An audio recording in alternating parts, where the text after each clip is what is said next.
না, আমি তো সে তো বুদ্ধিজীবী না, সে তো রাজনৈতিক অ্যাক্টিভিস্ট। তার কথাগুলো শুনছিলাম, আর বুদ্ধিজীবীর মধ্যে মনে হলো আর আর্টিকেল স্পিচ।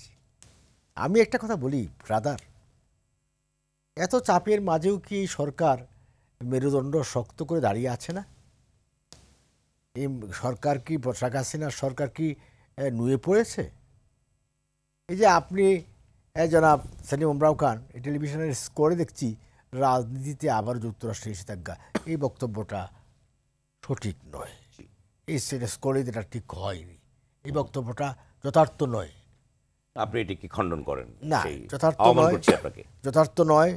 আপনার এই জন্যই আপনাকে টেলিভিশন সুযোগ দিয়েছি, আর টিভি মানেই তো সব ক্ষেত্রে কারেক্ট হবে, ঠিক নয়। এটা রাজনীতিতে যেমন আমাদের পার্টি জেনারেল সেক্রেটারি বলছেন যে আজিজ আহমেদের বিরুদ্ধে নিষেধাজ্ঞা যুক্তরাষ্ট্রের ভিসা নীতির প্রয়োগ নয়। অর্ধেক করা যেত। হ্যাঁ, সুভাষ সিংহরা আপনাদের বক্তব্যটা দিতেই পারেন, আমরা আমাদের অবস্থানে আছি, আপনারা অবস্থানে থাকবেন যে অবস্থানে যেমন আছেন। প্রধানমন্ত্রী শেখ হাসিনা সেই অবস্থানে আছেন। জি, কে ঠিক আছে না? আমাদের অবস্থান থেকে আমরা সরে দাঁড়াচ্ছি না, যত চাপিয়ে আসুক। আপনি বলছেন, কে বলেছে এবার যে পৃথিবীর আমরা পরাশক্তির ভিতরে ঢুকে পড়েছি কিনা? পরাশক্তি কোন যুগে ছিল না?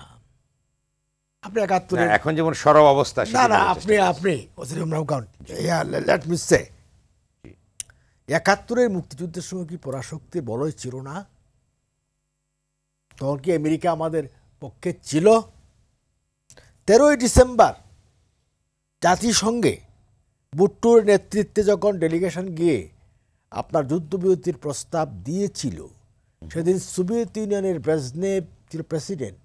সোভিয়েত ইউনিয়ন যদি সেদিন ভেটো প্রয়োগ না করত, তাহলে কি 16ই ডিসেম্বর আসতো? তারা বোঝাতে চেষ্টা করছে it is a war between Pakistan ও ইন্ডিয়া। মুক্তিযুদ্ধ ওখানে বলতে কিছু নেই। এবং বুট্টু কিন্তু কাগজটা ছিঁড়ে দিয়ে, সালামের সাক্ষী তো, সে চলে আসছে এবং যুদ্ধটা কন্টিনিউ করেছে। যুদ্ধ বিরতি হয় নাই। তখন কি পরাশক্তির যুগ ছিল না? সপ্তম নৌভোট যে এসে গেছিল, আমেরিকা পাঠিয়েছে, তখনও ছিল, এখনো আছে।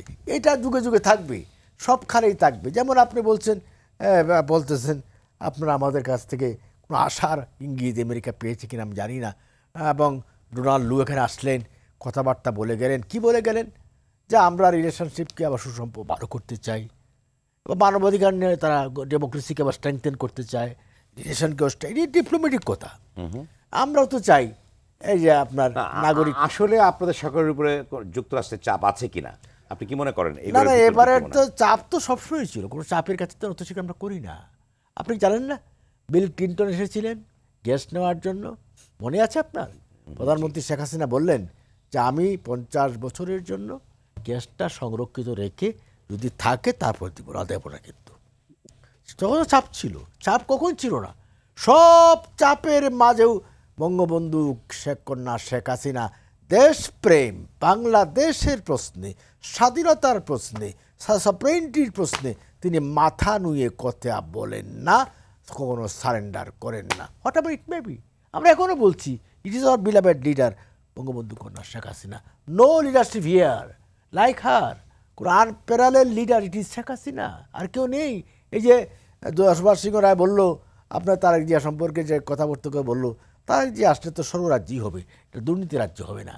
আমেরিকা যেহেতু আপনার আজিজ সাহেবের নামে দুর্নীতি বিষয়ে স্যাংশন দিয়েছে, তাহলে তো তারেক জিয়া থাকলেও তার নামেই স্যাংশন দিত।